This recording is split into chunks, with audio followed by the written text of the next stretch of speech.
سلام بینندگان عزیز، اخبار آزادی با خبرهای تازه تاجیکستان و جهان تقدیم شما می شود. عبدالله اشرف هستم همراهتان. امروز دوشنبه 5 ایول. حالا توجه کنید به سرخطی موضوعهای برنامه امروز. شمار بزرگی سربازان افغان زیر فشار طالبان به تاجیکستان گریختند. نگرانی از ناامن‌تر شدن همسایه کشور جنگ زده. طالبان نزدیکی طالبان سرحدی نزدیکی تاجیکستان اومدگی همین خیلی اکی این ویاش خوندیم. رمزان قادیروف پرزیدنت چچنستان گفت کسی را که واکسینه ضد کووید 19 نمیگیرد در صورت بیماری تبابت نخواهند کرد. بگذارید نفس‌تنگی و وحشتناک بودن نارسایی اکسیژن را احساس کنند. در سند رئیس مرکز ولی در اصل نه. سرسانی یک پزشک سابقه دار تاجیک در شهر باختر. مرا نه ای وظیفه آزاد کردن، نه به یگان کار تامین کردن، نه کار پیشینه ما مثال آوردن دادن. ما با در هوا کشو. با وجود مقاومت سخت به جنگجویان طالب، این گروه در افغانستان قلمروهای وسیع‌تر را اشغال می‌کند و به مرز تاجیکستان هم رسید.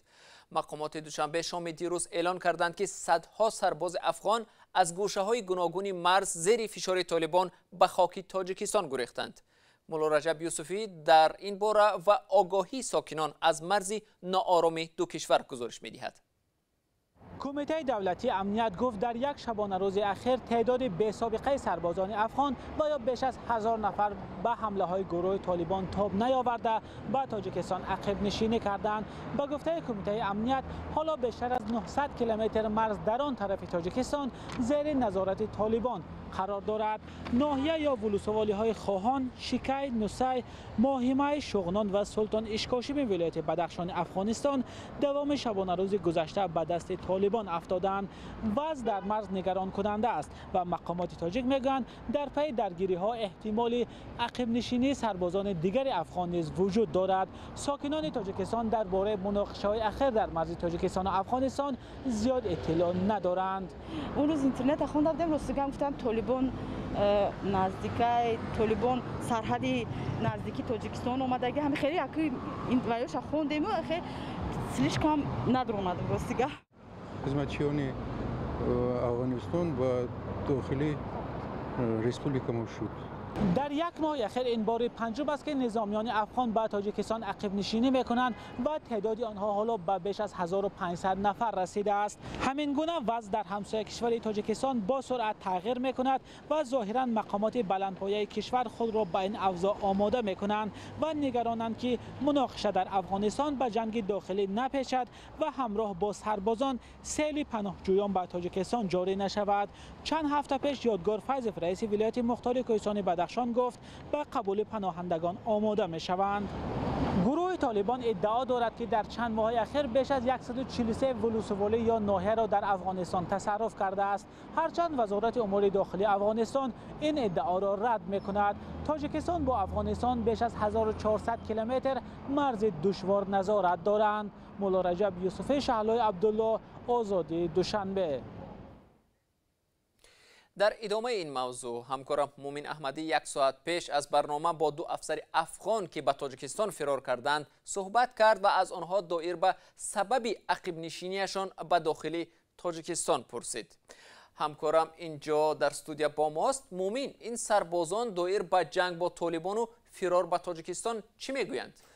بله عبدالله، سربازان و افسران افغان که به تاجیکستان پناه آوردند میگویند اگر مرزبانان تاجیک آنها را به خاک کشور راه نمیدادند شاید کشته میشدند. محمد ظاهر ولد سفرعلی رهبر گروهی مخابراتی نیروهای مرزبانی در خواهان افغانستان از جمله بیش از 100 پناهجوی است که روزی گذشته به حدود ناحیه شمس‌دین شاهین شوراباد پیشین عقب نشینی کردند. او به رادیو آزادی گفت که تیر و تفنگشان را به مرزبانان تاجیک سپردند و در نزد بازار نزد مرزی در حدود ناحیه شمس‌الدین شاهین نگهداری می‌شوند. محمد ولی، یک سرباز دیگری افغانستانی، گفت با نیروی کم مقاومت با طالبان خودکشی بود. از این رو آنها قرار کردند که عقب نشینی کنند. آنگونه که می‌دانیم در دو روز اخیر بیش از 1000 سرباز و افسر افغانستانی به خاک تاجیکستان پناه آوردند. مومن، این سربازان نگفتند که چگونه شد که با مقاومت طالبان تاب نآوردند و اکنون سرنوشتشان چی می شود؟ عبدالله ببین، محمد ظاهری سفرعلی افسر افغان گفت که سبب عقب نشینی آنها پیوستن گروه بزرگ سلاح به دستان مردمی بود که قرار بود همراه با نیروهای دولتی و با مقابل طالبان جنگ میکنند. به گفته محمد ظاهری این گروه که از میان مردم جمع شده بودند سلاح و مهمات زیادی جنگی داشتند. او افزود خیزش های مردمی که در کنار نیروهای دولتی مسلح شده بودند با طالبان معامله کردند. او گفت که دیگر ما نیروی کافی برای مقابلت با طالبان را نداشتیم و به تاجیکستان آمدیم. افسر افغان گفت که مرزبانان تاجیک آنها را با جای خواب و غذا تامین کردند. حالا معلوم نیست که سرنوشت سربازان چی می شود. محمد ظاهر ولد سفرعلی میگوید آینده آنها به تصمیم رهبران افغانستان وابستگی دارد. او گفت ما را چقدر اینجا میگذارند و کی به کجا میبرند نمیدانیم. حکومتداران ما با حکومت تاجیکستان باید گپ زنند و بعدا تصمیم گرفته شود. ما مطابق تصمیم آنها عمل خواهیم کرد، گفت او. مقامات تاجیک روز گذشته اعلام کردند که بیش از 900 کیلومتر خط مرزی افغانستان با تاجیکستان در اختیار طالبان قرار گرفته است. تشکر از همکارم مومن احمدی که درباره تحولات اخیر در مرز و فرار سربازان افغان به قلمروی تاجیکستان صحبت می‌کرد. تعداد قربانیان بیماری کووید 19 در هند از مرز 400,000 نفر گذشت. مقامات گفتند در عموم کرونا ویروس به 30 میلیون نفر از اهالی این کشور سرایت کرده است. یعنی 3 برابر زیادتر از اهالی تاجیکستان در هند گرفتار کووید 19 شدند. حالا با رسیدن فصل بارانگری مشکل دیگری از بیماری ظهور کرده است و آن هم روی آب آمدن جسدهای قربانیان کرونا ویروس نو. تفصیلات در گزارش همکارم طاهری سفر. جسدها با کفنهای زعفرانی و قربانیان بیماری کووید 19 که تا حال در هند به دادگری میکند. مردم فقیری که برای دفن شایسته عزیزانشان پول نداشتند ماهی اپریل و می آسم اثر آنها را در ساحل گنگ زیر خاک کردند. مردم اینجا جسدها را گور کرده برای ما مشکل ساختند. وقتی در رودخانه گنگ سطح آب بالا می آید، گورها را شسته جسدها را بیرون می آورد و یا آنها را آب می برد. بعد زاغ و سگ‌ها جسدها را می خورند. با رسیدن فصل بارانگری در هند، رود گنگ هم بیخبر از کار مردم فقیر ساحل‌هایش را می‌شوید و رنگ‌های زعفرانی را به مردم نشان می‌دهد. مقامات الله آباد از شهرهای مقدس هند میگویند تنها در 3 هفته گذشته 150 جسد را از رود گرفته سوزاندند. بعضی ها مرده ها را بر رودخانه می اندازند و آب آنها را می برد. مقامات محلی آنها را می سوزانند. طور می بینید چوب جمع کردند. ولی با بالا آمدن سطح آب جسدهای زیادی بر رودخانه می افتند و خطر آلودگی زیاد می شود.